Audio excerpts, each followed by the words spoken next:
То,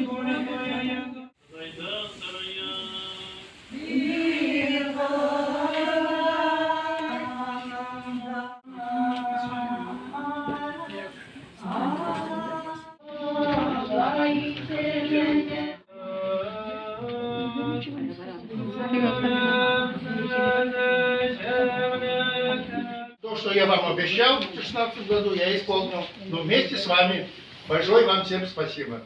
Литургия безнең престол бәйрәмебезгә багышланган. Престол бәйрәмебез 4 ноябрьдә. Священникларның шулайрак туры килде, бүгенгә бәйрәм иттек шуңа күрә.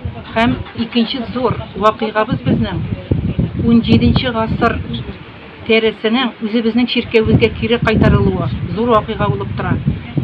Безнең чиркәвебезнең 3нче чиркәвебезне 30нчы елларда сүткәннәр һәм аның алып киткәннәр бит инде бөтен инвентарын. Монда безнең Кислов Александрның бабасының энекәше Алексей аны ничек тә булса урлап дип әйтеп булмыйндан алган да үз гаиләсендә саклаган. Аннан соң аны ул сугышта һәлак булды.